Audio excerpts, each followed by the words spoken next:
ವಚನವ ಶಾರದೆ ಗುಣಶೀಲಿ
ಶಾರದ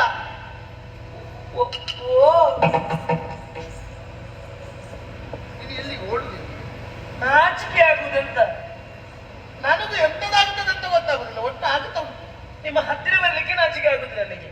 ನನಗೆ ಮೈಯೆಲ್ಲ ಒಮ್ಮೆ ಬಿಸಿ ಬಿಸಿ ಬಿಸಿ ಆದಾಗೆ ಆಗ್ತದೆ. ನನಗೂ ಹಾಗೆ ಒಮ್ಮೆ ಬಿಸಿ ಬಿಸಿ ಬಿಸಿ ಬಿಸಿ ಆಗುದು, ಮತ್ತೊಮ್ಮೆ ಚಳಿ ಚಳಿ ಚಳಿ ಚಳಿ ಆಗುದು. ಚಳಿ ಹೇಗೂ ಉಂಟಲ್ಲ, ಇದು ಬಿಸಿ ಹೊಸತ್ತು, ಅದು ಬಿಸಿ ಹೊಸ.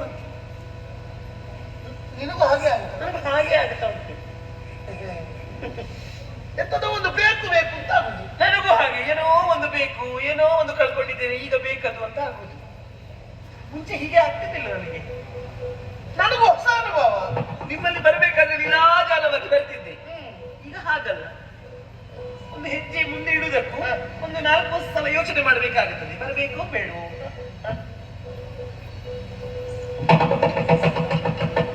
ನನಗೆ ಗೊತ್ತಾಯ್ತು. ಏನು ನಿನಗೆ ಎಷ್ಟು ವರ್ಷ ಎಷ್ಟಾಯ್ತು? ನನಗೆ 15 ವರ್ಷ 11 ತಿಂಗಳು 29 ದಿವಸ ಆಗಿ 16ಕ್ಕೆ ಕಾಲಿಟ್ಟದ್ದಷ್ಟೇ. ಅಷ್ಟೇ 16 ವರ್ಷಕ್ಕೆ? ಹೌದು. ಮತ್ತೆ ಈಗ ಹೀಗಾಗದೆ ಮತ್ತೆ ಯಾವಾಗಾಗುದು? ಉದಂತೆ 13, 14, 15, 16, 17, 18 ಇದೆಲ್ಲ ಹದಿಹರೆಯದ ಪ್ರಾಯ. ಈ ಪ್ರಾಯದಲ್ಲಿ ಹೊಸ ಹೊಸ ಆಸೆಗಳು, ಹೊಸ ಹೊಸ ಕಲ್ಪನೆಗಳೆಲ್ಲ ಮೂಡುತ್ತದೆ ಅಂತೆ. ಬಹುಶಃ ಈಗ ಅದೇ ಕಲ್ಪನೆ ಹುಟ್ಟಿರ್ಬೇಕು. 16 ಈಗ ನನಗೆ 16 ವರ್ಷ, ನಿಮಗೆ 16 ವರ್ಷ ಅಲ್ಲಲ್ಲ. ನಿಮಗೆ ಯಾಕೆ ಹಾಗೆ? ನನಗೆ 16 ಅಲ್ಲ, ಅದು ನಡು ಹುಟ್ಟಿದ್ದು. ಏನು ಬೇಕು ಅಂತ ಅನಿಸುವುದಿಲ್ಲ? ಯಾವುದು? ಮದುವೆ. ನನಗೆ ಹೌದು. ಇಷ್ಟ ನನಗೆ ಅನ್ನಿಸಿಲ್ಲ. ಈಗ ಈ ಕ್ಷಣದಿಂದ ಗೊತ್ತಿಲ್ಲ ನನಗೆ. ಮದುವೆ ಬೇಡವೇನೆ ನಿನಗೆ? ಆಮೇಲೆ ಮದುವೆ ಬೇಕು ಅಂತ ನೀನು ಹೆಚ್ಚು ಯೋಚನೆ ಮಾಡ್ಬೇಕಂತಿಲ್ಲ. ನಾನೇ ಇದ್ದೇನೆ ಅಂತ. ಎನ್ನ ಮಾತು ಹಾಗಿರಲಿ, ನಿಮ್ಮದು ಎನ್ನಯ ಮಾತಿರಲಿ ಬೀಳುವ ದಿನ್ನು ಶೀಘ್ರದಲ್ಲಿ, ಬೀಳುವ ದಿನ್ನು ಶೀಘ್ರದಲ್ಲಿ. ಕನ್ಯಾಮಣಿಯನ್ನು ಮುಂದುವರಿಸದೆ, ಕನ್ಯಾಮಣಿಯನ್ನು ಮುಂದುವರಿಸದೆಯ ಸನ್ಮತ ತಿಂಬಗ ನಿರ್ಣಯ ವೀಣ. ಎನ್ನಯ ಮಾತಿರಲಿ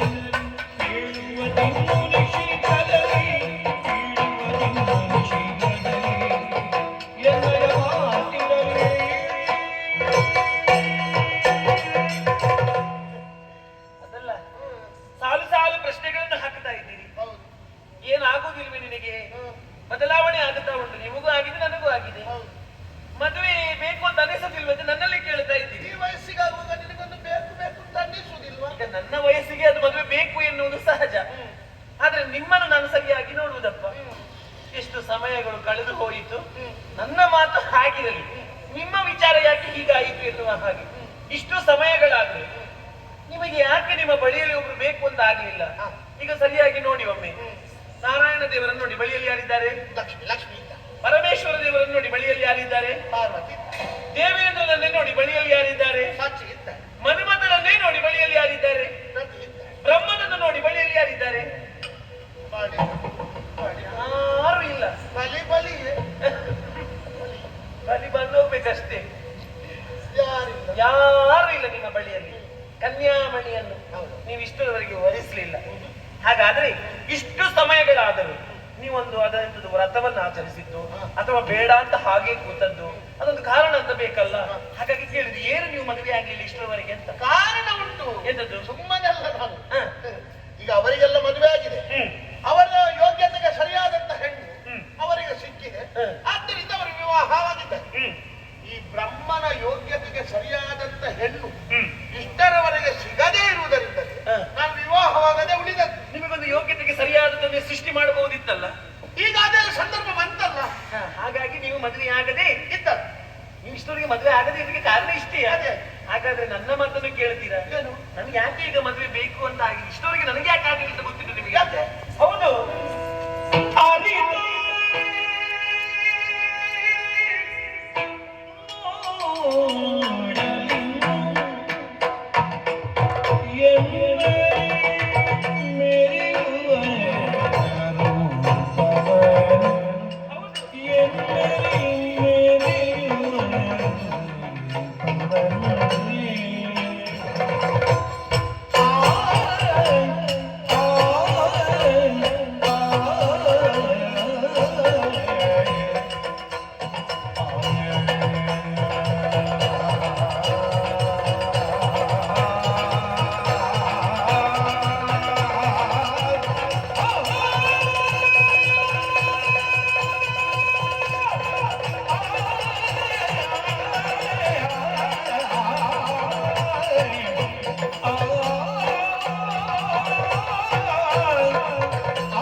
ಅರಿತು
ಗುಣವಂತನಾಗಿರ್ಬೇಕು, ಗುಣವಂತನಾಗಿರ್ಬೇಕು, ಸಿರಿವಂತನಾಗಿರ್ಬೇಕು, ವಿದ್ಯಾವಂತನಾಗಿರ್ಬೇಕು, ಹೀಗೆಲ್ಲ ಆಲೋಚನೆಯನ್ನು ಮಾಡ್ತಾರೆ.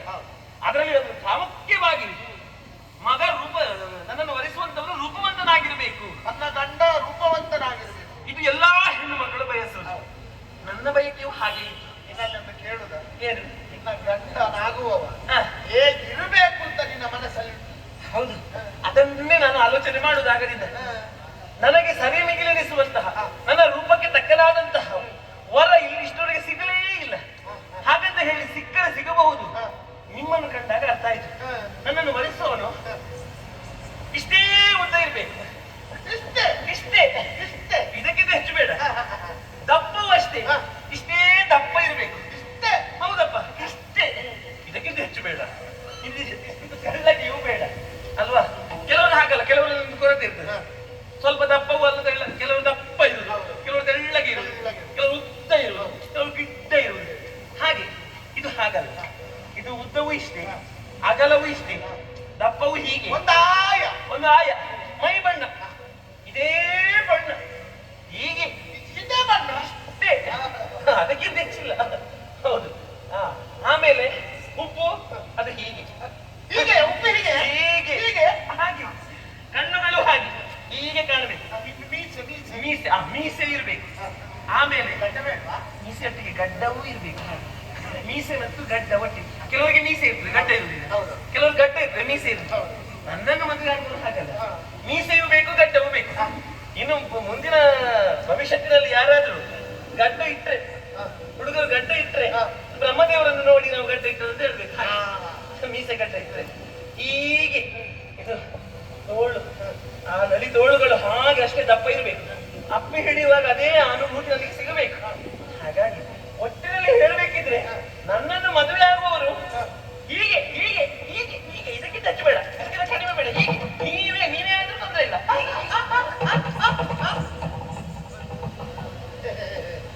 ನನಗೆ ಇದು ಬೇಕಾದ್ರೆ ನಮ್ಮ ಬಾಯಿಂದ ಇದೊಂದು ಬರ್ಲಿ ಅಂತ ಆಗಲಿಲ್ಲ, ಬೇರೆ ಬೇಡ. ನೀವಾದ್ರೆ ಬಹಳ ಒಳ್ಳೇದಿತ್ತು. ನನಗೂ ಹಾಗೆ ನೀನೇ ಸಿಕ್ಕಿದ್ರೆ ಬಹಳ ಉಪಕಾರ ಇತ್ತು. ಹೌದು, ಆದ್ರೆ ಒಂದು ವಿಷಯ, ಈಗ ನನ್ನನ್ನು ಮದುವೆಗೆ ನೀವು ಒಪ್ಪಿದ್ದೀರಿ. ಮದುವೆ ಆಗೋದಕ್ಕೆ ನಿಮ್ಮಲ್ಲಿ ಸಮ್ಮತ ಉಂಟು? ಏನೂ ತೊಂದ್ರೆ ಇಲ್ಲ, ನಿನ್ನ ವಿವಾಹ ಆಗ್ತದೆ. ಈಗ ಒಂದು ಪ್ರಶ್ನೆ ಉದ್ಭವ ಆಗ್ತದೆ. ನನ್ನನ್ನು ನೀವು ಮದುವೆ ಆಗುತ್ತೀರಿ, ಶಾರದಾ ಕಲ್ಯಾಣವಾಗುತ್ತದೆ, ಲೋಕ ಎಲ್ಲ ಒಪ್ಪುತ್ತದೆ. ಹಾಗಂತ ಹೇಳಿ ಎಲ್ಲರೂ ಅದನ್ನು ಒಪ್ಪಬೇಕಂತಿಲ್ಲಲ್ಲ. ನಾಳೆಯ ದಿವಸ ಮನುಮುನಿಗಳು ಅಥವಾ ಇನ್ಯಾರು ಜ್ಞಾನಿಗಳು ನಿಮ್ಮಲ್ಲಿ ಒಂದು ಪ್ರಶ್ನೆ ಮಾಡ್ತಾರೆ. ಯಜ್ಞಮುಖದಿಂದ ಸಂಭವಿಸಿದಂತಹವರನ್ನು ಮಗಳು ಎನ್ನುವಾಗಿ ನೀವು ಒಪ್ಪಿಕೊಂಡಿದ್ದೀಯ. ರಥಮುಖದಲ್ಲಿ ಹುಟ್ಟಿದಂತಹ ಶಾರದೆಯನ್ನು ಮಗಳು ಮಗಳು ಅಂತ ಕರೆದು ಈಗ ಮದುವೆಯಾಗಿದ್ಯಲ್ವಾ, ಬ್ರಹ್ಮ ಮಗಳನ್ನು ಮದುವೆ ಆದ ಎನ್ನುವಂತಹ ಒಂದು ಆರೋಪಕ್ಕೆ ಒಳಗಾದ್ರೆ ಏನು ಮಾಡುವುದು? ಹೌದು, ಕ್ರತುಮುಖದಿ ಪಡೆದಿರಲು ನಿನ್ನನ್ನು ಸುತೆಯು ನೀನಗಲ್ಲ. ಅದರಿಂದ ಕ್ಷಿತಿಗಳೆನ್ನನು ನಿಲ್ಲಿಸಲು ಕಾರಣಗಳಿಲ್ಲ. ಹಿತಗಿ ಬೊಮ್ಮನು ವಾಣಿಯನು ಸಮರತಿಯೊಳಗೆ ಕೂಡುತ್ತಲೀ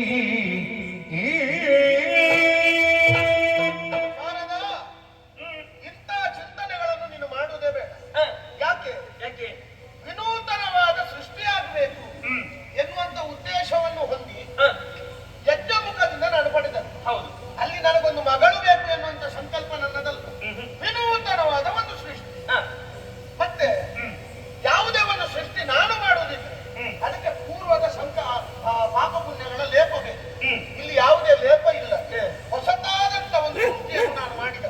ಆದ್ದರಿಂದ ಈಗ ಒಮ್ಮೆ ಯಾರಾದ್ರೂ ಬಂದಾಗ ಓ ಮಗಳ ಇಲ್ಲಿ ಬಾ ಅಮ್ಮ ಅಂತ ಕರೆದಾಕ್ಷಣ ಅವಳು ಮಗಳು ಅಂತ ಬಾಯಿ ಮಾತಿಗೆ ಕರೆಯುವುದನ್ನು. ಹಾಗೆ ಗಂಡದನ್ನೆಲ್ಲ ಮಗಳು ಎನ್ನುವ ಹಾಗೆ ಯಾರು ಹೇಳುವುದಕ್ಕಿಲ್ಲ. 6 ವರ್ಷದ ಸಣ್ಣ ಹುಡುಗಿಯನ್ನು ಮಗಳು